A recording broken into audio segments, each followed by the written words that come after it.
महाभारत का युद्ध, कुरुक्षेत्र की धरती, जहां लाखों योद्धा सिर्फ एक दिन की जीत के लिए अपना सब कुछ दांव पर लगा चुके थे।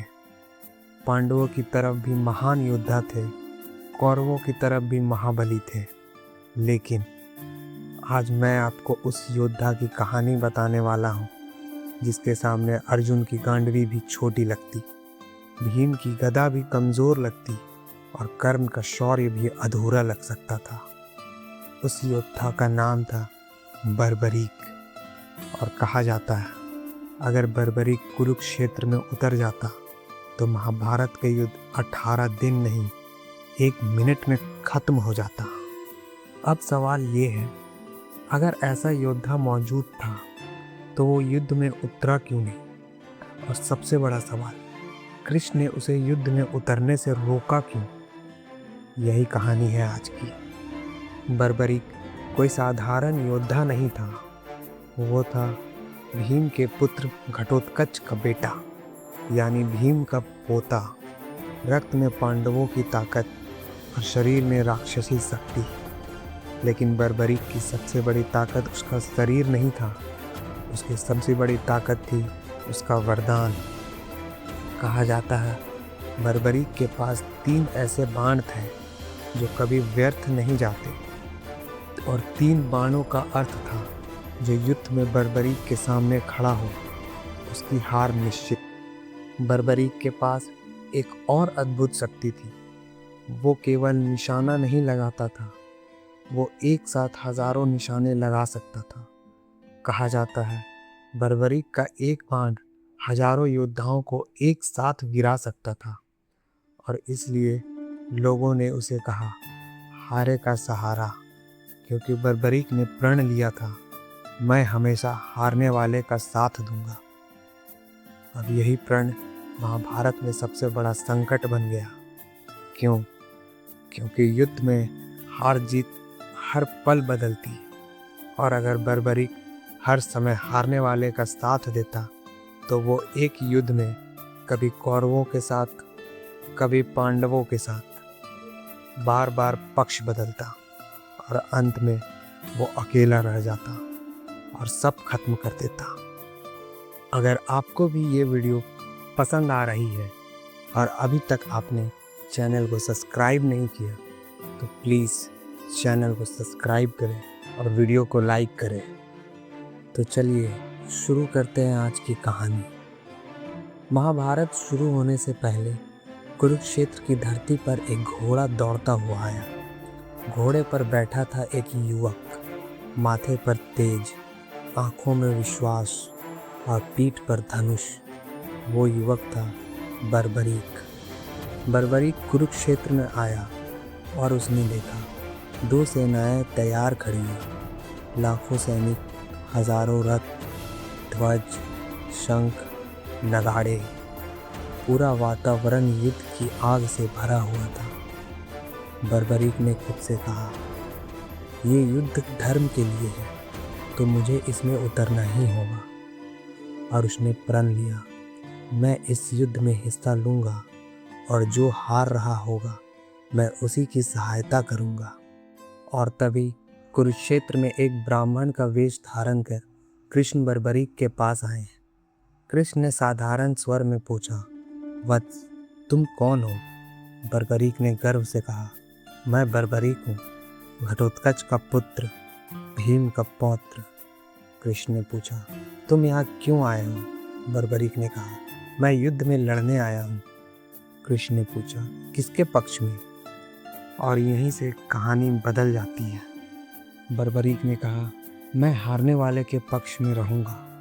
कृष्ण मुस्कुराए और कहा, हारने वाले के पक्ष में? तो युद्ध में तो हर पल हारने वाला बदलता है। बर्बरीक ने बोला, तो मैं भी पक्ष बदलता रहूँगा, क्योंकि मेरा धर्म है कमज़ोर की रक्षा करना। कृष्ण अब गंभीर हो गए।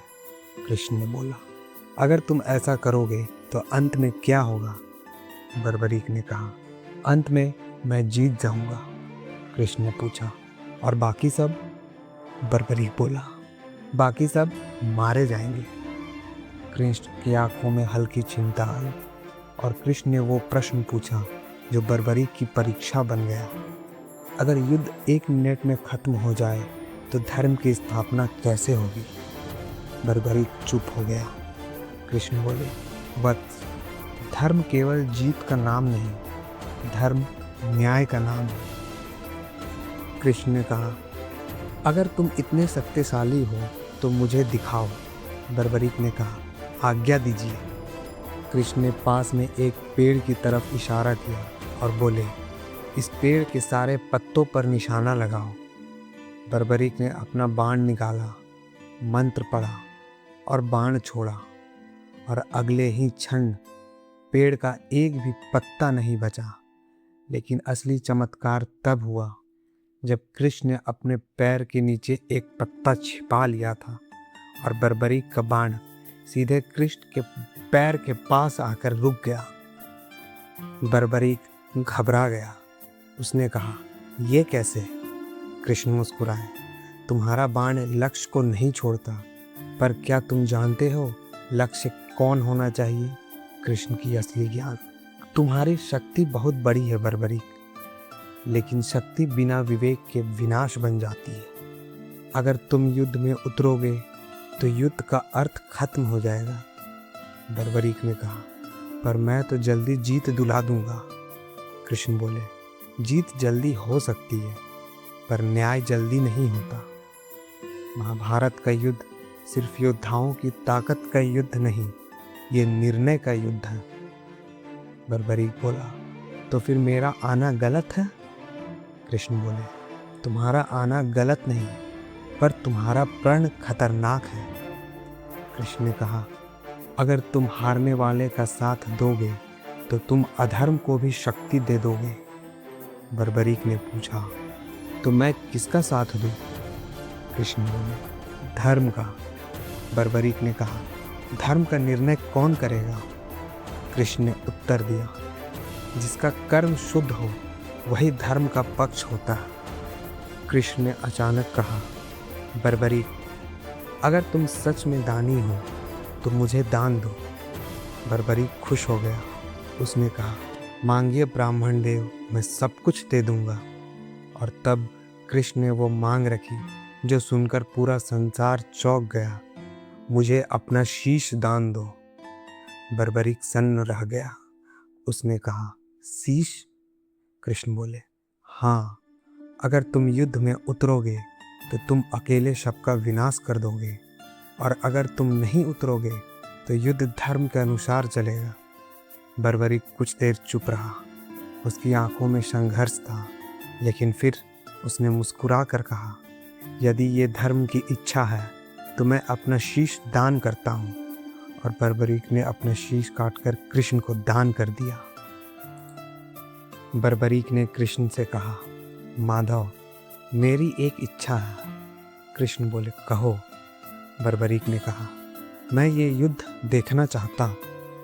कृष्ण ने उसकी इच्छा स्वीकार की और बर्बरीक का शीश कुरुक्षेत्र के ऊंचे स्थान पर रख दिया गया, जहाँ से वो पूरा युद्ध को देख सकता था। 18 दिन का युद्ध खत्म हुआ। पांडव जीत गए, लेकिन जीत के बाद युधिष्ठिर ने पूछा, कृष्ण, इस युद्ध में सबसे बड़ा योद्धा कौन था?